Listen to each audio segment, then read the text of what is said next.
मैं आजमगढ़ से सुश्री श्रेया राय को आमंत्रित करता हूँ, कृपया वे आएं और अपने विचार प्रकट करें। सुश्री श्रेया राय।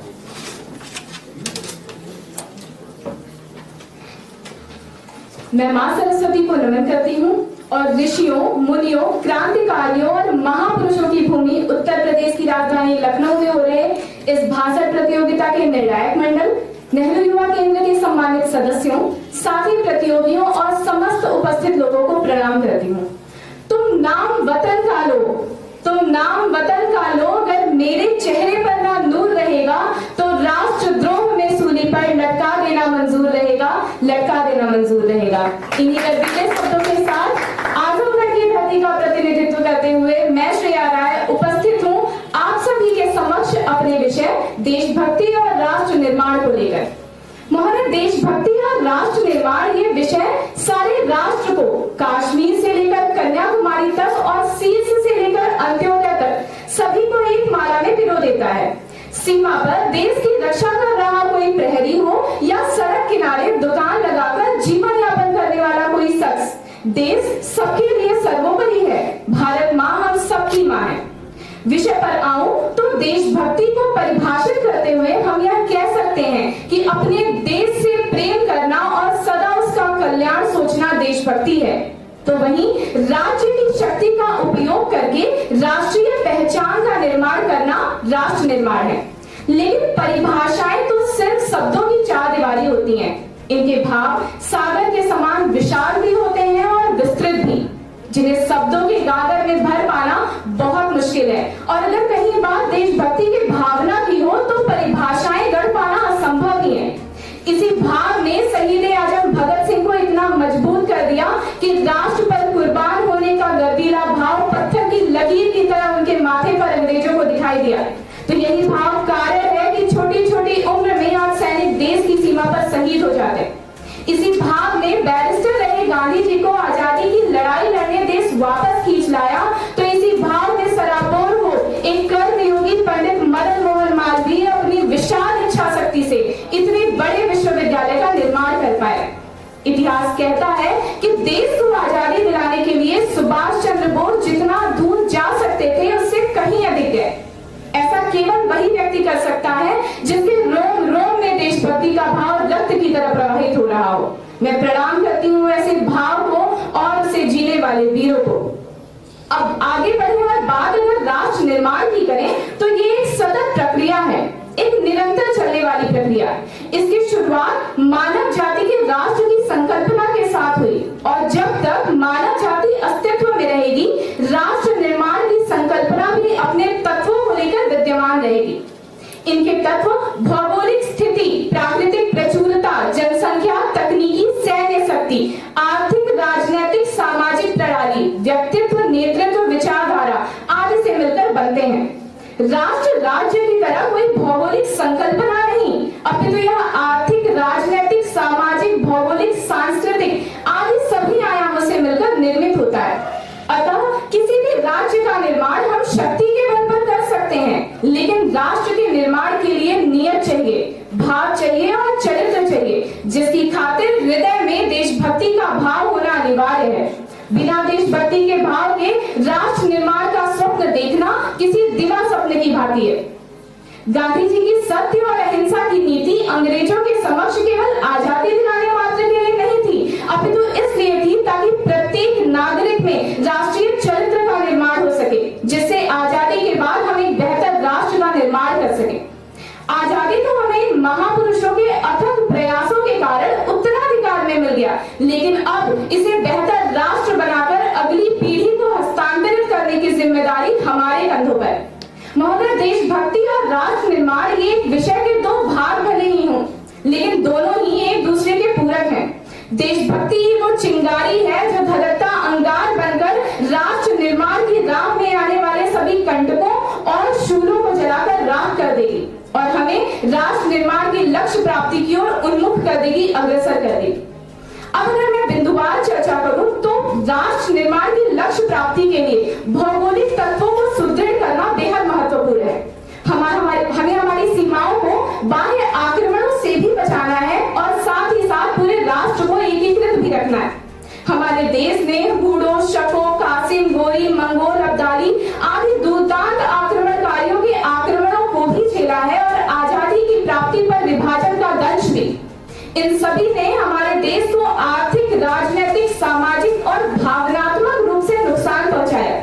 अतः भविष्य में हमें इतिहास में की गई इन सभी गलतियों को ना दोहराने की सीख लेते हुए राष्ट्र निर्माण की लक्ष्य प्राप्ति के लिए भौगोलिक तत्वों को सुदृढ़ करने के अथक प्रयास करने होंगे। और देशभक्ति ही वो भाव है जो सारे राष्ट्र को एकजुट रखने और हमें मजबूत करने का साधन बनेगी। आगे बढ़ूं और बात अगर प्राकृतिक तत्वों की करूं तो प्राकृतिक संसाधनों से तात्पर्य भूमि, खनिज और संपत्ति से है। कच्चा माल, खाद्य पदार्थ, खनिज पदार्थ और औद्योगिक शक्ति ये किसी भी राष्ट्र की मजबूती के महत्वपूर्ण गुण हैं। इसके साथ एक राष्ट्र को खाद्यान्न में आत्मनिर्भर होना भी जरूरी है, जिसके लिए हमें हमारी प्राकृतिक संपदाओं का संतुलन एवं संरक्षण करना अनिवार्य है। हमारे देश में सदैव ही प्रकृति को ईश्वर की तरह पूजा गया, लेकिन आज औद्योगिकरण और आधुनिकता के इस दौर में हम इस भाव को कहीं पीछे छोड़ते चले जा रहे हैं। पर विगत दिनों हमने देखा कि किस तरीके से हृदय में देशभक्ति और मातृत्व का भाव जगाए हजारों पौधे लगाने वाली और उन्हें अपने बच्चों की भांति ममता देकर बड़ा करने वाली तुलसी गौड़ा जी पद्मश्री पुरस्कार से पुरस्कृत हुए। हमारे देश को ऐसे और भी हजारों देशभक्तों की जरूरत है। मैं स्वयं से और आप सभी से ये निवेदन करूंगी कि हमें ऐसे देशभक्तों को अपने भीतर आत्मसात करते हुए राष्ट्र निर्माण के इस महायज्ञ में आहुति देने का संकल्प लेना चाहिए, ताकि हम हमारे प्राकृतिक संसाधनों का संरक्षण, भंडारण एवं बेहतर इस्तेमाल करके वैश्विक पटल पर खुद को मजबूत साबित कर सकें। आगे बढ़ते हुए बात अगर जनसंख्या, तकनीकी और सैन्य शक्ति से राष्ट्र निर्माण की करूं तो जनसंख्या हमारे देश का मानव संसाधन है, जिसका बेहतर इस्तेमाल किसी भी देश को वैश्विक पटल पर खुद को मजबूत साबित करने में मददगार साबित होगा। मानव संसाधन के मामले में चीन के बाद हम द्वितीय स्थान पर हैं। इतनी विशाल जनसंख्या अगर एक साथ राष्ट्र निर्माण की लक्ष्य प्राप्ति को ठान ले और देशभक्ति का भाव दिल में जगाए, अपने अपने कर्तव्यों का निर्वहन भी अगर निष्ठा, ईमानदारी और परिश्रम के साथ करने लगे तो वो दिन दूर नहीं जब फिर से विश्व गुरु के रूप में हम वैश्विक पटल पर विद्यमान होंगे।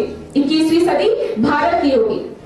तकनीकी आज के इस समय में हर देश की जरूरत है, जिसके बेहतर इस्तेमाल से हमारी आवश्यकताओं और अनुसंधानों को हम एक अलग पद पर लेकर जा सकते हैं। हृदय में देशभक्ति का भाव लिए अब्दुल कलाम साहब ने तकनीकी के मामले में हमें इतना मजबूत कर दिया कि आज चांद और मंगल तक पहुंचने वाले चंद देशों में हम हैं। अतः देशभक्ति का भाव हृदय में जगाए किया गया कोई भी कार्य हमें राष्ट्र निर्माण की ओर अग्रसर करता है।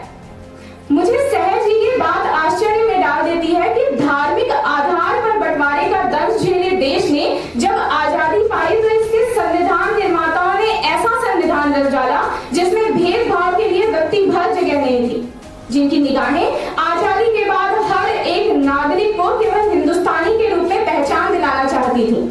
वे तब के समय में भी बहुत आगे की देख सकते थे।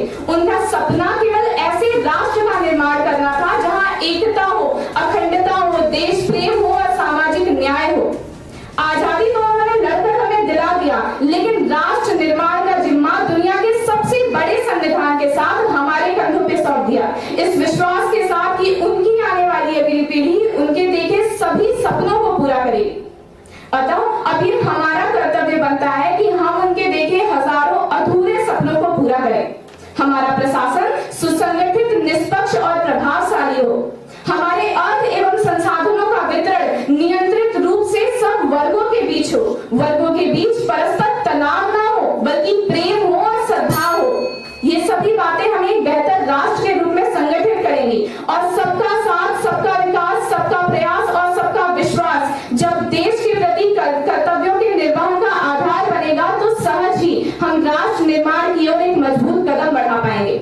देशभक्ति एक भाव है और राष्ट्र निर्माण एक लक्ष्य।